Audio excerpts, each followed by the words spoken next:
Sir, Chhattisgarh के CM साहब हैं भूपेश बघेल, उनके पिताजी अभी यहाँ प्रेस कॉन्फ्रेंस में गए, आरपीआई पार्टी के राष्ट्रीय सलाहकार हैं जी।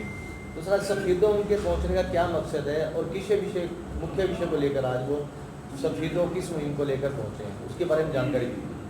सभी पत्रकार साथियों का पहले तो मैं धन्यवाद करता हूँ कि आप सभी एक हमारे छोटे से मैसेज पे पहुँचे। साथियों, यहाँ आने का बापूजी का एक विशेष उद्देश्य है कि हम पूरे भारत का भ्रमण कर रहे हैं और गरीब और शोषित व्यक्ति, कोई किसी जाति या किसी भी धर्म से है, उसको न्याय दिलाने का काम हम लोगों ने करना है। और ये एक सभी पत्रकार साथियों से प्रेस कॉन्फ्रेंस हुई है, किसान आंदोलन को लेके हुई है, अभी नगर निगम के जो चुनाव हैं उनके लिए हो रही है। और साथियों, क्या है हमारे लिए एक विशेष बात कि अभी 2 घटनाएँ यहाँ पे घटी थी, तो बापूजी को उनके बारे में पता लगा।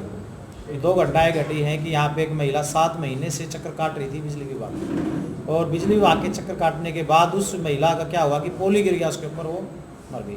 उसके बाद एक घटना कारखाना गांव में हुई है, वो भी ऐसी घटना थी। उन बातों को उनको पता लगने के बाद सबसे पहला कार्यक्रम सफेदों के हरियाणा में रखा गया है। और ऐसी घटनाएं और भी हुई हैं, ये तो हाईलाइट होगी क्योंकि मीडिया साथियों ने बड़ा साथ दिया इस चीज़ के लिए, हाईलाइट हुई। तो ये छत्तीसगढ़ तक गई है और उससे आगे भी बहुत जगह गई है ये घटना। तो ऐसे बहुत सारी घटनाएं हैं जो लोग तक जाते ही नहीं, वो घटनाएं हमें इनको बताने के लिए, गरीब लोगों के काम के लिए, क्योंकि आज छत्तीसगढ़ में इनकी सरकार है, कांग्रेस की सरकार है। तो साथियों, हमारा जैसे पंजाब के अंदर कांग्रेस से गठबंधन है, राजस्थान में कांग्रेस से गठबंधन है, केंद्र में हम बीजेपी को सपोर्ट किए हमने, और हरियाणा में हमने बीजेपी को सपोर्ट किए। लेकिन जब से ये किसान आंदोलन चला हुआ है, उसके बाद हमने हमारे पार्टी के जो राष्ट्रीय अध्यक्ष थे रामदास अठावले जी, जो केंद्र में मंत्री हैं, उनको भी हटा दिया गया है। अब राष्ट्रीय अध्यक्ष हमारे डॉक्टर साहब हैं जो दीपक निखालजे जी हैं, महाराष्ट्र से हैं, उनको हमने राष्ट्रीय अध्यक्ष लगाया है। तो सिर्फ हमारा एक ही उद्देश्य है, इन गरीब लोगों को न्याय दिलाना और इनको सत्ता में काबिज करना कि ये लोग सत्ता में कैसे काबिज हों, इन लोगों के काम कैसे हों। इन लोगों की कोई सुनने वाला नहीं है। क्या आज के समय में एक व्यक्ति की मौत हो जाती है, उसके बाद भी पुलिस कार्रवाई नहीं करती। एक अगर कोई MP MLA है, मैं पिछले दिनों एक न्यूज़ देखी मैंने, ओम प्रकाश चौटाला जी गुड़गांव जा रहे थे, तो ड्राइवर ने ब्रेक मारा, वो बिग ब्रेकिंग न्यूज चली, वो ड्राइवर को हटा दिया। साथियों, अब यहाँ पे एक कारखाना से एक व्यक्ति है जिसको घर में घुस के मार दिया गया, उसको अपनी डेड बॉडी यहाँ पे पुराना बस स्टैंड पे रखनी पड़ी, तब जाके न्याय की बात हो रही है, तब जाके उनको अरेस्ट किया जा रहा है दोषियों को। एक महिला जो कि 7 महीने से चक्कर काट रही है बिजली विभाग के, और जो कि अपंग है, उसका घरवाला भी अपंग है, उसके बच्चे हैं, और वो 7 महीने से चक्कर काट रही। बिजली बोर्ड के कर्मचारी सफेदों के अंदर सिर्फ 1000 रुपये ना दिए की वजह से उनका खंबा चेंज नहीं हुआ। वो जब घर पे गई एप्लीकेशन लेके, वो खंबा ही उसके ऊपर गिर गया, उसकी मौत हो गई। घर में नहीं सर, खेत में था, खेत में, खेत घर है कि मतलब गई ना वहाँ पे, उसके ऊपर ही गिर गया, वो उसकी मौत हो गई है वहाँ पे। तो साथियों, इससे बड़ा क्या होगा। तो इसलिए हम गरीब लोगों को न्याय दिलाने के लिए रिपब्लिकन पार्टी के बैनर तले कोई सताए हमें बताए मुहिम के मार्फत से पूरे भारत से लोग जुड़ रहे हैं। आज 28 स्टेटों में पार्टी काम कर रही है, और कुछ केंद्र शासित देश हैं जहाँ पे पार्टी काम कर रही है, राज्य में काम कर रही है पार्टी। और आपके सामने कि पार्टी के साथ व्यक्ति जुड़ रहे हैं, उन गरीब लोगों को न्याय दिलाना चाहते हैं, शोषित व्यक्तियों को न्याय दिलाना चाहते हैं, यही हमारा उद्देश्य है। क्या आपकी पार्टी युवाओं के साथ खड़ी होगी? साथियों, कोई सताए हमें बताए, सताने का मतलब ये नहीं कि कोई किसी को मारे पीटे, सताने का मतलब यही है।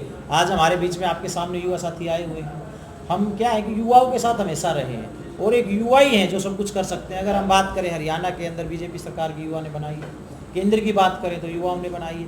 और आपको एक बात और बता देता हूँ, अब बीजेपी सरकार को गिराने वाली भी युवा ही होंगे। जब तक युवा जागेगा नहीं, जब तक युवाओं को अपने बारे में जागरूकता नहीं होगी, सबसे पहले उन युवाओं को मैं बता देना चाहता हूँ कि नशे से वो बिल्कुल दूर रहें और भारतीय संविधान में अपनी आस्था रखें। भारतीय संविधान ही एक ऐसी चीज़ है जो गरीब शोषित व्यक्ति को, युवाओं को सारी चीज़ें दिलवा सकता है। अभी की बात है, आपके सामने कोरोना के अंदर क्या बीजेपी सरकार ढिंढोरा पीट रही थी कि भाई आपदा है, उसकी वजह से उनको आर्थिक सहायता मिलेगी, लेकिन क्या दी, उसको ख़त्म ही कर दिया कि ये तो एक और किस्म की बीमारी है। लेकिन भारतीय संविधान की वजह से ही सुप्रीम कोर्ट ने ये डिसीजन दिया कि उन लोगों की मदद करनी ही करनी है। सुनील जी, आरपीआई पार्टी की ओर से आप देशवासियों को, प्रदेशवासियों को क्या संदेश देना चाहते हैं?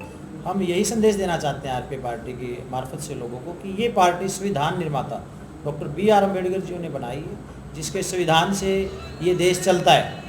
और सभी साथियों को मैं कहना चाहता हूँ कि इस पार्टी से जुड़े, पार्टी की आप ऑनलाइन सदस्यता ले सकते हैं। और साथियों, कोई विधायक जब बनता है, आज हमारे यहाँ की बात कर ले, विधायक बनता तो 1 महीने के अंदर घर तक उनके फ्लैक्स बैनर पहुंच जाते हैं। लेकिन क्या जब कोई घटना घटती है मौके पे आते हैं। सफेदों की 2 घटना बताता हूँ मैं आपको, आप बताइए क्या वहाँ पर कोई भी जिसने चुनाव लड़ा, जीता या हारा, क्या वो वहाँ पे पहुँचा? वो नहीं पहुँच पाया। साथियों वहाँ भी हम खड़े थे, उसके बाद भी खड़े हुए हैं। साथियों हम आपको बता देना चाहते हैं, जिसके भी साथ रहेंगे, जिसके साथ भी काम करेंगे, दिल से करते हैं, उन लोगों को काम दिलाने के लिए करते हैं कि उन लोगों को न्याय मिले। बहुत बहुत धन्यवाद सुनील जी। मुझे लालच हुआ कि मैं जल्दी काम कर लूँगा। बाबूजी, आरपी पार्टी ने एक मुहिम चलाई है, कोई सताए हमें बताएं। जी उस मुहिम को लेकर कितनी कामयाबी मिली है पार्टी को और उसका क्या बेनिफिट मिला है? हाँ, ये शब्द ही ताकतवर है। जो बताए हमें कोई जो सताए सताए हमें हमें बताए, तो सताने वाले लोग एकजुट हो जाएंगे और उसके रिलीव करने वाले लोग एकजुट हो जाएंगे, तो किसी की ताकत नहीं है कि वो सता सके। जैसे कल रायपुर में 3 ब्राह्मण आए। 3 ब्राह्मणों ने ये कहा कि पाटन का हमको दे दो ये कमांड और दूसरी जगह का। मैं बोला कि तुम ब्राह्मण ही ब्राह्मण ये अधिकार लोगे कि और जो सामान्य आदमी है उसका अधिकार लें। तो सामान्य लोगों को ये अधिकार मिलना चाहिए। ऐसा करके हमने उनको डांट डपट के भगा दिया। बघेल जी, सत्ता पक्ष विकास के दावे ठोक रहा है कि हमने विकास कर दिया, लेकिन बेरोजगार जो युवा है वो बेरोजगारी की मार देता है, क्या कहें? राइट, सत्ता पक्ष भले चिल्लाए, लेकिन जो ST SC OBC है वो 74 साल के इतिहास में राज्य में वो कुछ पाया नहीं। उसके पास कोई केवल मजदूरी करना, अनाज उत्पादन करना और देश को जिंदा रखने का काम किया है और उसको कुछ मिला नहीं। तो इसलिए वो लड़ाई हम लड़ रहे हैं। हमारा कहना ये है कि अपने वोट को बेचो मत और एकजुट हो जाओ और सारे मतभेद भुला जाओ और सत्ता पर काबिज करो। हम अपने ढंग से बांटेंगे। सर, योगी जी ने एक फरमान जारी किया है कि 2 बच्चों का कानून हमारे यहाँ लागू रहेगा। इस फैसले को सही मानते हैं? मैं सही मानता हूँ। आबादी बढ़ेगी तो आप सुखी नहीं रहोगे। हम 2 हमारे 2 या हम 2 हमारे यदि होगा, या तो हम दुनिया में दक्षिणी गोलार्ध है उसमें आबादी कम है, ज़मीन ज़्यादा है, तो हम उत्तर प्रदेश बिहार के लोगों को ले जाएं और उनसे मांगें वहाँ अनाज पैदा हो, कृषि उत्पादन हो और हम संपन्न हो सकते हैं। और हम बिहार और उत्तर प्रदेश को कहना चाहते हैं उन्होंने बहुत बड़ी गलती की है। 1900 कौन से सन में, ये 77 की बात है। वारे इंदिरा तेरा खेल, खा गई शक्कर पी गई तेल, ऐसा हम लोग नारा लगाते थे। और पूरा उत्तर भारत हिंदी भाषी हार गया। क्यों हारा? उसने परिवार नियोजन का बात कही। उस बात को आज नहीं तो कल मानना पड़ेगा। और हाँ ठीक है, तो पत्रकारों का जो प्रश्न है पूरा हुआ या नहीं? यदि नहीं हुआ तो पूछिए। एक आखिरी प्रश्न बाबूजी आपसे, जैसे कि आपने ब्राह्मण समाज को लेकर टिप्पणी की है अभी इस प्रेस वार्ता के दौरान, क्या ये नहीं लगता कि आरपी पार्टी से ब्राह्मण समाज नाराजगी व्यक्त करेगा? देखो, ब्राह्मणों से हमको नफरत नहीं है, लेकिन वो नफरत करते हैं वो गलत है।